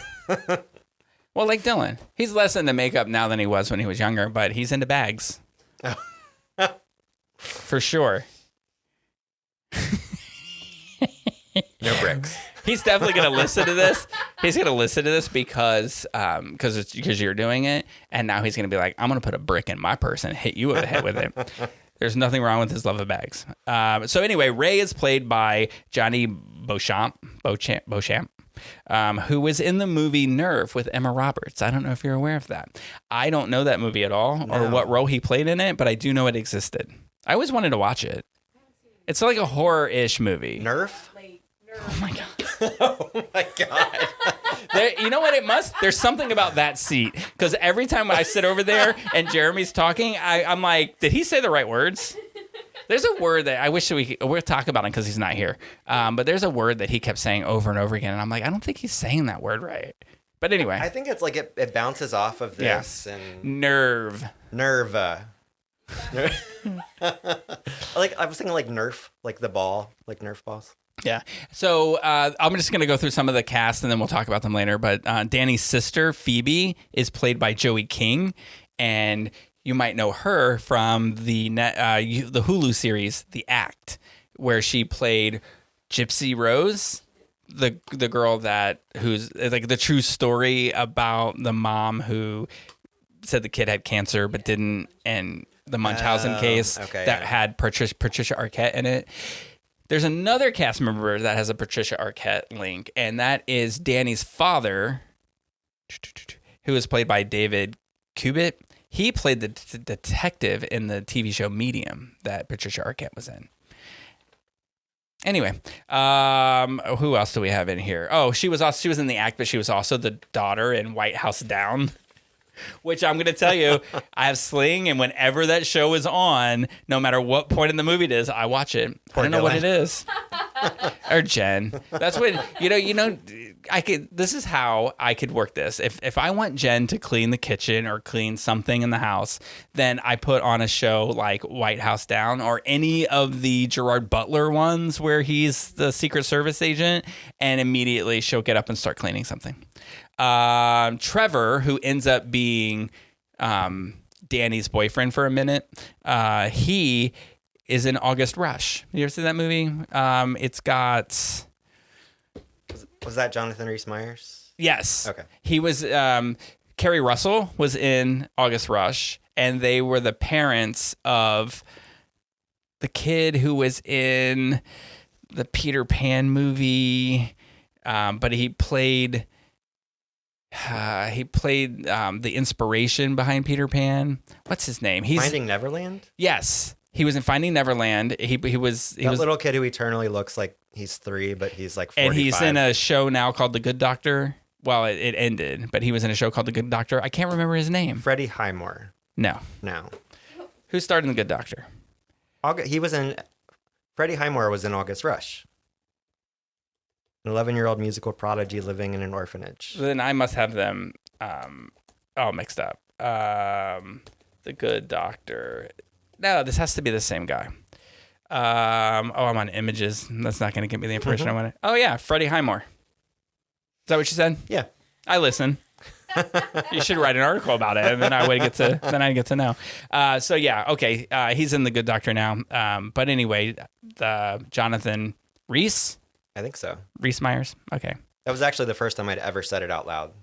Okay. It's RHYS, but I think it's Reese. And then there's a character called Joe, which we'll talk about. When Danny was in high school, he knew this guy named Joe. Joe is played by Carl Glussman, who was in the Bike Riders, that movie that came out last year with the guy who thinks he's Elvis.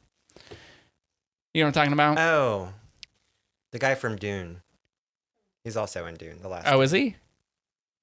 The one We're so good at this. You're the one that's like played Elvis? Yeah. So this is how this usually works. I'm going to say the guy who did this. Yes. And then Jeremy usually knows off the top of it who that is. Austin Butler. Thank you. Caitlin. Yeah, Caitlin Austin, got that. and he was in Dune, too. Austin Butler was. He's in a new movie coming out, too. It's good. He's in a new movie coming out that looks good. I saw the preview for it. And he doesn't sound like Elvis. So I think he ditched the Elvis. All right. So then then the way this movie starts off is there's a lot of text. So don't play a game when you go to watch this. And it's available on Peacock. So it talks a lot about the riots, and then it shows clips of the riots. And I seriously thought when this started and the cops were all lined up and they had their riot gear and their shields and they were banging their batons on the thing and they were walking, I looked at Jen, I was like, is this a musical? It just totally felt like they were about to start singing, which I would have loved. I imagine you loved when they faced off with a chorus line. Do you know that is real? Was it? I've got a whole thing that I'll get into about it. Yes. So I'm just going to point out things. I'm going to go in order of this movie and just point out things that were interesting to me. And then, and as we go along, if anything struck you, just please do. So when he gets there, right? This is so weird to me. He gets there and he's seeing gay people interact for like the first time. Well, since he had a penis in his face, he was watching other people react to this. So he's staring at these two girls. And so this is where Ray first meets him and yells across the street, like, hey, don't worry, they're not going to bite you. And he's like, So then he goes into this cafe that's there. And while he's in the cafe, this lecherous queen, like this Oh my God. I think I've met her 100 times. Oh yeah, I know her. Yeah. I know her. Like just comes up and is like just such a creeper. And it's like, hey, you know, like it just looks terrible, dressed terrible, like just nothing but like what you would imagine, like somebody just stumbled out of like a seedy gay bar and went to a cafe the next day and are like still drunk from it all, and is like hitting on him. And it's like basically like, well, why don't you need a place to stay? Why don't you come back with me? And you look hungry, I'll feed you. I think there was a line about a hot dog. I'm about to read it. Okay. He says, I'm not, he goes, you look hungry. And he's like, I'm not hungry. I just had 2 hot dogs. And the guy goes, you want another? It's so bad. I was like, ugh. So then, and I wrote down Sylvia because I feel like this character is supposed to be Sylvia Rivera. Oh, I hope not. We'll get into that too. So then, but Ray comes in and saves him, and then that's where they all become friends. And they go out into the park, and they're hanging out in the park, and then they meet this guy who's just a guy, and you find out later he's a real person that really existed, and he looks out for these kids. So he stores their things for them so that nobody steals them, and he kind of takes care of them when he can, and that kind of stuff. Anyway, and they take care of his dog. Now, you're a dog person. I am. So I know you looked at this dog. I did look at that. What the fuck was going on with the dog's eyes? I feel like CGI wasn't as like prevalent then, so I don't know what happened. What was it? That dog was homophobic. That dog was like, what movie is this? Do you see a lot of commercials? I mean, Like when you watch TV, do you see commercials? Because Jeremy has never watches commercials, so he won't understand what I would say to him. I mostly watch streaming. Yeah, so you probably don't see a lot of not a commercials. lot, no. There are a lot of commercials, like at least on Sling, because that's the only time I see them is when I'm watching Sling, where there's like thyroid eye disease, and it makes people's eyes just bulge out, and they show pictures of it. And I'm like, please don't show this to me. Anyway, did that dog have thyroid eye disease, or did the dog not have eyes and they like photoshopped like marbles and like they were bulgy and they were weird. I don't want to say it looked like the Play-Doh dog that I made. Oh my God, I wish everybody knew what you were talking about. I may have talked about it on a previous podcast, but for a cover for our Rainbow Family Guide, Ryan had made a Play-Doh family that we were going to use to put on the cover, and the dog, it definitely looked like this. I stand by that dog, but that dog, its eyes were made out of Play-Doh in this movie. It was really weird. It was super weird. Jen said something about it at first, and then like as time went on, I was like, "Oh my God, this is crazy." Like as I saw it the next time, I wrote here, "Did you see that dog's eyes? Are they real?" All right, so then I could put Sylvia, so it's not it. Ray falls for Danny real hard, which I get because he's cute. He's adorable. There was no need for it. But there was no need for that. But falls for him, and then it's this back and forth, weird, angry relationship because Danny's just not attracted to. And it also goes in and out of time.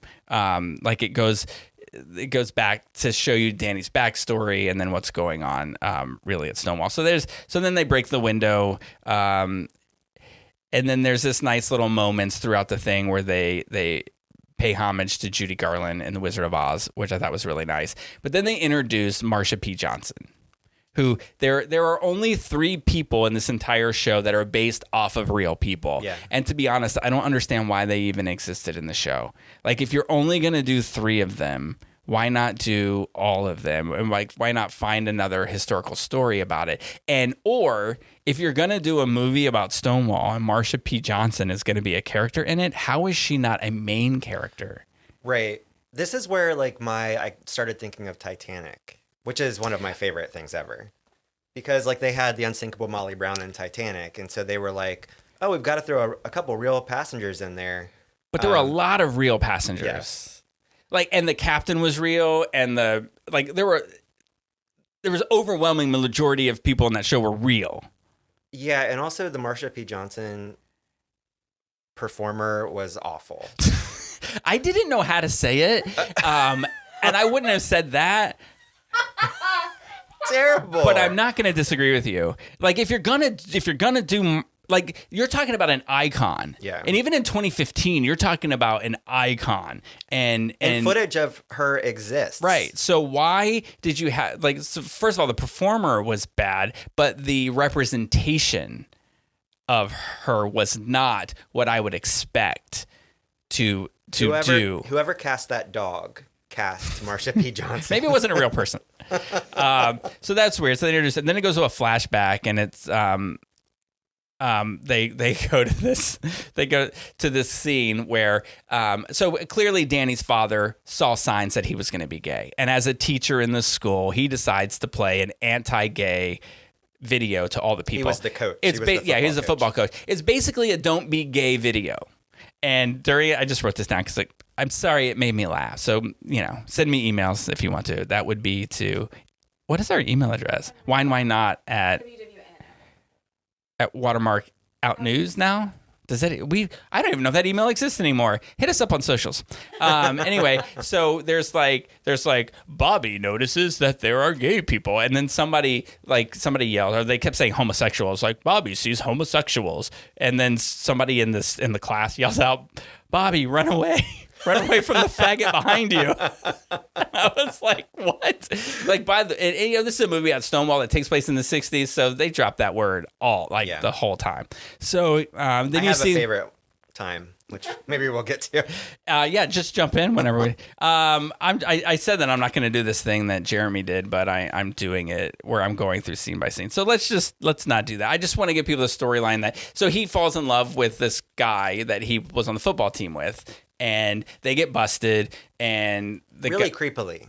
Yes. So he's like going down on this guy in the car. So Joe is the guy in the car, and Danny's going down on him. And his friends are driving by, and all they can see is Joe in the window. And they're like, "Oh, wouldn't it be funny if we went and scared them?" So they run up to the car and they bust it open, and they're like, "Ha, we caught you!" And then Danny stands up, and they're like, Which is like, and then there's like it feels like a 45-minute sequence because they peel out of this. They're like behind a barn. They donut around them. They donut around the guys, and it takes so long.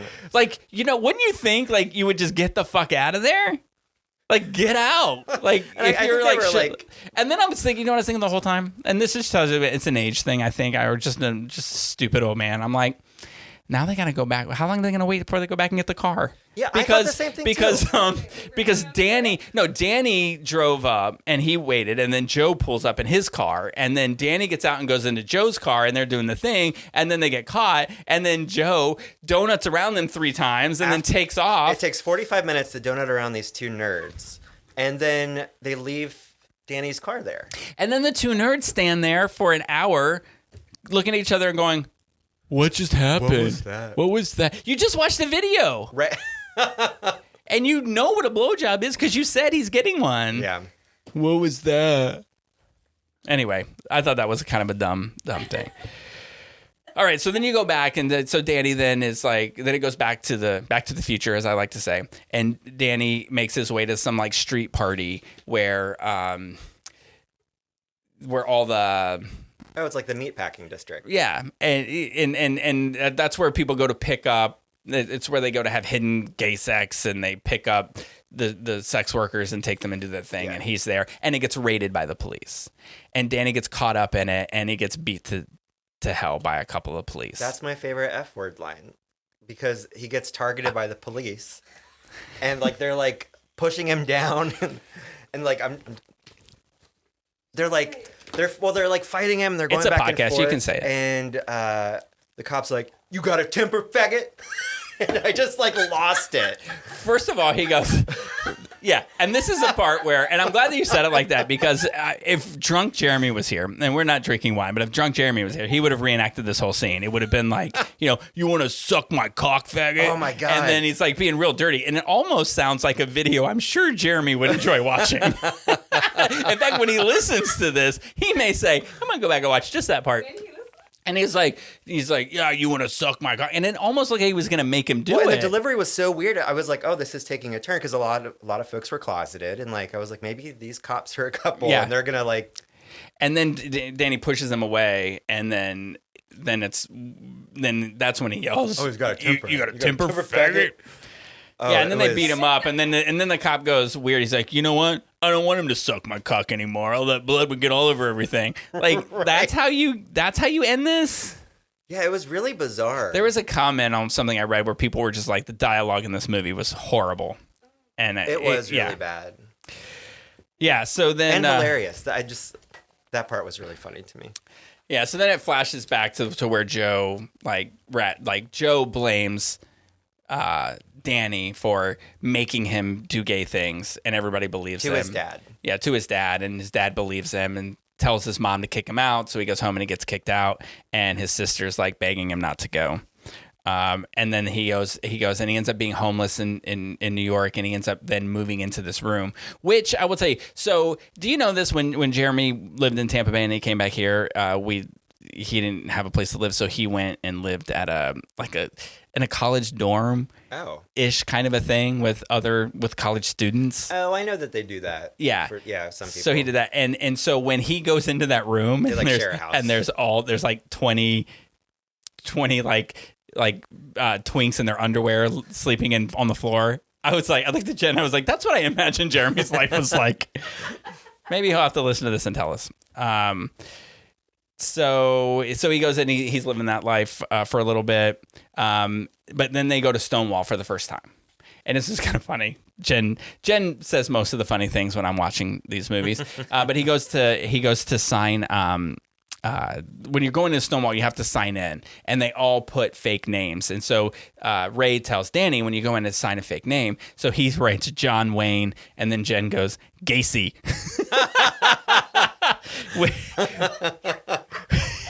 which he did not write. But wouldn't that have been like? Don't you think that maybe this that was pre John Wayne Gacy though, right? Because that would be a red flag. I would think security would say like, no, you can't go in. It's like a multiverse story. Funny. Someone else wrote Minnie Mouse, which I thought was cute. Above John Wayne Gacy. And I think Mickey Mouse was one of them, or Goofy or something. So you and I didn't go to New York. I went with Danny. We have been to New York. But you didn't. We didn't go together to go to the Stonewall Museum. No, Wade and I went separately. So in the Stonewall Museum, because then when they get into Stonewall, they play music on the jukebox, which is really cool. Because there's a jukebox in the museum, and they have on it the songs that played at Stonewall. Oh. And it's kind of cool. So it's cool to see that. Yeah, I went before the museum was opened. Yeah.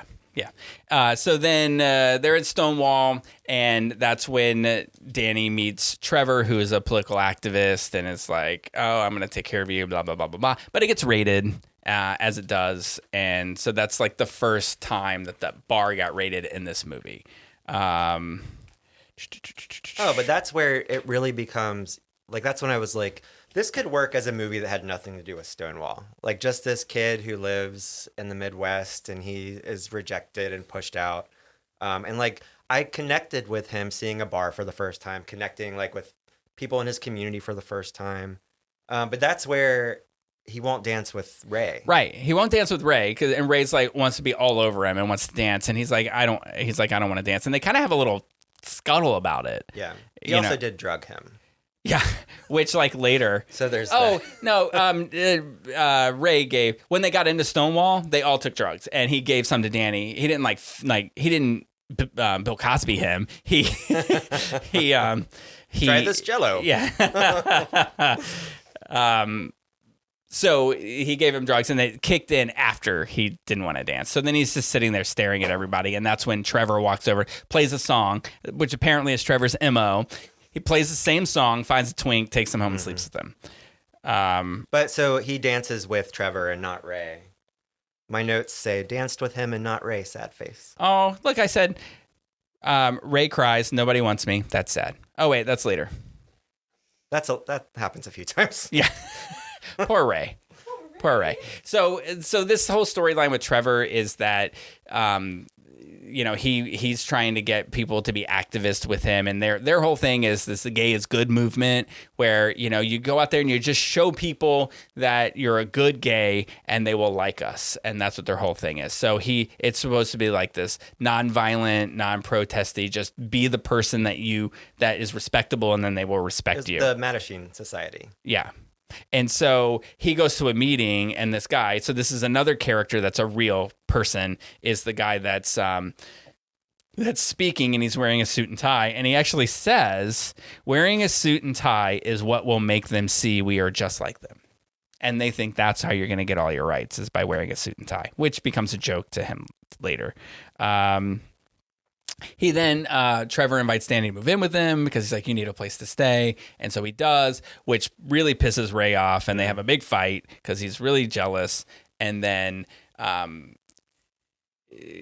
so Danny moves in with Trevor. And then Judy Garland dies. And that's the end of the movie. So then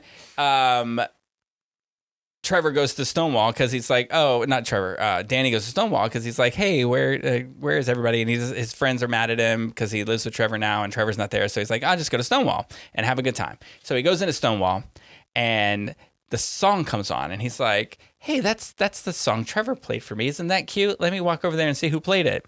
And it was Trevor who played it. And he's now dancing with another twink and making out with him. So now Danny has to say, I'm mad at you. And then he's got to go back to his friends and be like, hey, guys, remember when I left and said I was better than you? It's got floor space for me. So that whole thing happens again. So then, of course, the place gets raided again. Oh, wait, no, that hadn't happened yet. Danny gets kidnapped by the mafia. I wrote randomly twink napped. Yeah, twink nap. Boom. Comes out of nowhere. There's this subplot going on through the whole thing that so this is true. The mafia owned Stonewall. That was another real character. I guess there were 5 or 6 real people in it. So the mob boss who owned Stonewall apparently would take these, all-American kids and sell them to this really, really large man that liked to wear women's clothing. That was a scene. He would take them there, and if they didn't do what he told them to do so he can make a lot of money off of them, he would kill them. Or that was the gist of the whole story. And so Danny's all alone, and he's mad, and the guy sees him, and he's out on the streets by himself, and he's upset and crying because his boyfriend just cheated on him. And so he gets kidnapped and taken to this place. And the guy walks in and he goes, hey, listen, just do what they tell you and you'll be fine. And so he goes in and they sit him down, and then out comes what I can only assume, if there was a live action Muppets film, this would be Miss Piggy who came out and was going to molest him. So somebody. It has one of the creepiest lines. I wrote it down. I don't even understand what it meant, but she goes, I'm always working so hard putting the candies in the box. I'm like, what the fuck? I just have 10 question marks. Because she was watching I Love Lucy, and it was the episode with the candy. Yeah, she's like, I was watching that, and I can relate to the hard time she had putting the candies in the box because I always have a hard time putting the candies in the box. It was really weird. And then she's like, now I'm going to take off your pants. And the thing is so Danny has turned a couple of tricks to survive. And every time he does, it basically, they blow him. He leans his head back and cries while it happens. I couldn't tell if he was enjoying it or crying. He was crying, for sure. Yeah. Or maybe I don't know. No. This is molesting and raping young children. We won't make a joke about that. My goal was to get you canceled, not me. Ray finds out that he's been kidnapped by the owner, and so he blackmails one of the henchmen into telling him where they are. He goes to the building, pulls the fire alarm, so he gets Danny out of there, and then they go to Stonewall to yell at the mob boss owner to say, you leave him alone. Who is Ron Perlman? Yeah, who's Ron Perlman? Who is Hellboy? Yeah, that's all I saw. I'm like, what the hell, Hellboy? Yeah. leave these kids alone, Hellboy. Get out of here. And also, I didn't see that Hellboy where he was doing this. So this is when the big raid happens, right? The infamous raid that starts the whole fights. Because there's a whole subplot where there's a good cop trying to bring in Ron Perlman. And they do mention this at the end of the movie. There's this detective. He's new to this squad, and he's trying to bring down the mafia. So he's saying that the raid of Stonewall and all those raids were about catching this mafia guy for what he's doing to these kids, and not about the raids for the gay people. Which is actually, I think, one of the more offensive things to me. Yeah. But in real life, that cop that he's depicted to his grave said that that was what he was doing. And they put nuggets of that throughout the show to let you know that that's what this guy really believed. That they were. Now, it may be a situation where as the leader, that was his goal, but the other cops were like, hey, this is an opportunity for me to go and bust some heads. Where like there may be a leader somewhere currently that's like, hey, we just want to get the criminals, undocumented criminals out of our country. And then there are other people that's like, let's go fucking arrest everybody. So, you know, it could be something like that. Who More than knows? one thing can be true at the Right. same time. And two things can be true at the same time. So this is where the whole big thing started. And this is something that I thought was interesting because I watched a video about it afterwards because I know that there's this narrative about the actual riots and what's happening in them. And there's a narrative that Marsha P. Johnson threw the first brick, and that's actually a pretty strong narrative, and that's something that people say a lot. And that throwing that brick is what launched this whole riot and launched this gay liberation movement. And it's interesting because in an interview, Marsha P. Johnson has actually stated, I wasn't even there. And in the film, she was at the bar, got arrested, was driven around to something, and then came back later. None of that happened. Was handcuffed to Ron Perlman. Yeah, it was very weird. Like that I don't think that happened. So that was weird. And in the film, there's something that happened, which is actually what people who are at Stonewall said was the catalyst for this. So if you're ever interested in this, the New York Times, you have to Google this. And June 19th in 2019? Yeah, June 19th, 2019, a reporter for the New York Times put out a video where he interviewed people who were actually at Stonewall. And one of them is Mark Siegel, who is the publisher of the Philadelphia Gay News. Great guy. Very knowledgeable about history and about all of this stuff because he was there. But they interview all of these people, and what they're saying the catalyst is that there was a very, as they describe, a very butch woman who was fighting with police. And like, as everybody was just outside, as they gathered outside on the raids, and they were just kind of making jokes and being, causing a ruckus, so to speak. So then, but this woman was being like, was in a fight with the police and was like, you can't arrest me. This isn't going to happen. It's just fighting. And so she looked at the crowd and she yelled, what are you all doing? Why are you just standing there? Do something. Yeah. And then that's when the crowd started fighting the police. And that's what happened in this film. And I found that interesting. Unfortunately, that also resulted. I was happy to see that because I've heard that story. And I've been fortunate enough to interview like Stonewall vets who were there. And the general consensus that I get from anyone I've talked to or heard speak is everybody played a part. And really, the important thing is that we all stood up, not who did what first or whatever. But that is one of the stories I've heard, and I was excited to see it in the movie until there's this scene where after she says do something, and she gets thrown into the cop car, and then she gets out of the other side of the cop car.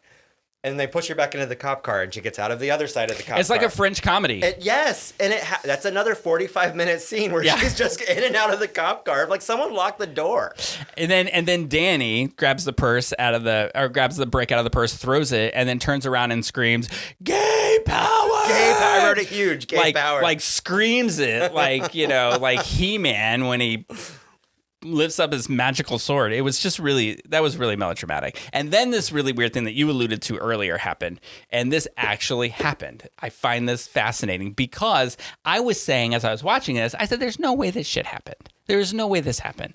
But they formed a kick line in front of them, and they sang this song about pubic hair. And I was like, what? There's no way. It actually happened. So what they did is they formed a kick line, and to the tune of Howdy Doody, here's what they said. We are the Stonewall girls. It's Howdy Doody. We are the Stonewall girls. We wear our hair in curls. We don't wear underwear to show our pubic hair. Something like that. And that's what it was, in a kick line. And that's what they did over and over again. And I think, I wish I was there. It's Rick's ringtone. Yeah. I was like, I don't wear underwear to show my pubic hair. Just kidding. So anyway, that was the riot. And then they start showing like all the clips of all the major things that happened after that. And then the other subplot to all this thing is like the reason Danny went to New York is that he had been accepted to Columbia University and was going to go there. And so he did end up going to Columbia University. He goes home after he finishes his first year to tell Joe that he loved him. And Joe is like married and has a kid on the way. And it's like, go away, Danny. Like, my wife's watching. And it was his second awkward goodbye to him. Yeah. Like, but Joe did hug him at the end and said, I'm sorry. Joe clearly loves him, but he wasn't strong enough to fight like what the small town needed him to be. That was also after, like, the last scene in New York in 1969 is Ray is just like, hey, we did it. And Danny's like, I can't love you. Just like out of nowhere. And then Danny's like, yeah. Oh, that was weird. It was so weird. And then Ray yelled back, why can't I quit you? It was so awkward. And then it goes like it flash forwards. Yeah. How weird is that? It was so bizarre. There was no like real resolution to that part of it. It just came out of nowhere. He's like basically like, I hate you. Yeah. I'm glad we survived this. I hate you. I'm going home. And then he goes and he goes to tell the sister about, hey, the Gay Liberation March is happening. And she's like, I'm going to go. And he's like, that mom and dad are never going to let you go. And she's like, I know, but I love you. And then he goes back and they're doing the march. And as they're marching along, and of course, Danny, because he threw the first brick, is leading the march. And he sees on the side his mom and his sister, and his mom took her, and she's crying. And his mom who just cried. And every scene was just his mom like eavesdropping on his conversations, crying. Well, she also has a very hard time putting the candies in the box. She does. She just doesn't handle it very well. But also, why did he even go home? Like, because he's the only scenes where he's at home. He sees Joe, he sees the sister, and he sees the mom. The dad drives by him, but he just goes home to he takes a whole bus home just to walk down the road. Like, there's no real reason. It could have been a letter. It could have been like an email. Yeah. Well, I mean, I think too, he was looking for his father to accept him. And there's a scene where he's walking down the road and his father's car drives by and it stops and he turns around and he's like, oh, he stopped. He loves me. And he starts walking up to the car. And when he gets right up to the car, the dad drives off. What a dick. And then he just walks down the road again. He clearly didn't listen to Danny when he said, don't be a dick. He just drove off. And I was like, why wouldn't you just drive off right away? Why don't you just... It's like he gets real. You ever do that when somebody gets close to them, they go to open the car door and you move up a foot? It's because some guy was like, there's a faggot behind you. Get out of here.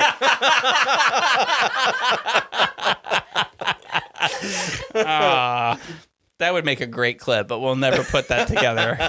We'll never. I wouldn't do that to you. Here's a video to live on the internet forever of Ryan saying, there's a faggot behind you. Get out of here. The new editor-in-chief. So that's weird. So anyway, what we usually do at this point is make Jeremy guess, unless there's something else that you had to say about this show. I was glad that it ended. Yes. I was very glad that it ended. It was not what... I mean, you're going to make a movie called Stonewall. It needs to be something. It needs to pay tribute to that thing a little better. Oh, so one thing, I don't know if I finished this thought in the beginning of this podcast, but the... what they said at the end of it was this was dedicated to the street kids that were instrumental in starting this gay liberation movement. And I do appreciate that. And I think that came across in the movie, is that they had a big part in that. Like, Stonewall was a seedy hellhole place run by the mob. And these kids that were involved in that were a big part of this movement. And it wanted to pay tribute to that. And I think it did that. So in that respect, it was good. And Danny's story was common. There were lots of Dannys. It's just the way they framed it. Yeah. Yeah, so, it was kind of weird. We would usually guess what Rotten Tomatoes was, but you already know what it is. I do know. So we're not going to guess. I'm just tell the audience. Critics rating, get ready for this. This is the lowest critics rating of a show we have ever covered. It's 1 digit. 9. It's crazy, 9. right? But it had an 84 from the audience. So here's 2 things that the critics, because I like when it's that low, you got to see what it is. One said the worst part of the movie is the dialogue, which I agree with. And then this was interesting. because after I heard it, I was like, well, this sounds very true. It feels like Emmerich couldn't help but make his Stonewall a mashup of My Own Private Idaho and Independence Day. And I thought, yeah, there was like, Danny had a speechy moment that was like, the speech the president gives before they go kill the aliens. So I thought that was it. So then what we do is we do our own rating between 1 and 5 grapes. What do you give this? 1. Really? Yeah. I think had it been... I don't think we've ever given something 1 grape. And maybe we did when we were doing the 3 grape system. I just think it didn't need to exist. And so I could not in good conscience give it more than 1. I think that if it were Danny's story and had nothing to do with Stonewall, maybe a 2.5, maybe a 3. Yeah, if it was like it's just a different bar and it didn't have... Because really the Stonewall stuff was like the last 30 minutes. Yeah. And everything else was about this Danny's different story. happens. It still unfortunately happens. Like where you're pushed out of your home and, you're just trying to love and like come into who you are. But to make it a Stonewall thing, you get a 1 from me. Yeah, right. As I said earlier, like if you're going to make a movie about Stonewall, it should be about Stonewall. And it should be the real people depicted as the real people they were, and not just this like fantasy of it. Yeah, I mean, I'm gonna give it 2 because clearly I'm nicer. No. What about a 3rd hot dog? Who would have thought I would be the Paula Abdul by giving it 2 grapes? But yeah, it was not the greatest. I think it had the opportunity to do something that nothing had done. Right. And now, even 10 years later, no one's tried again because they've just tainted the idea. But the good news is, the opportunity exists for somebody to still do it. Yeah, but Hollywood doesn't really do reboots or anything. No, they don't. Or it's all they do. Maybe Broadway will take it. Stonewall the musical. Who threw the brick? Who threw that brick? Anyway. Well, thank you very much for being part of this podcast. I had a great time. I feel like you did. I was here, yes. No, I'm just kidding. Thank you for having me. Absolutely. Am I the first non-Jeremy? Co-host? Yeah, solo. There was we had a guest, but Jeremy and I did. Yeah. So this is the first episode without one of us and without Jeremy. So, but there will be another one next week. We're gonna have George Wallace of LGBTQ plus Center fame. Who's going to come in. I have no idea what we're going to talk about, but I'm sure it'll be fun. But as Jeremy would say, until then, the cork gets back in the bottle.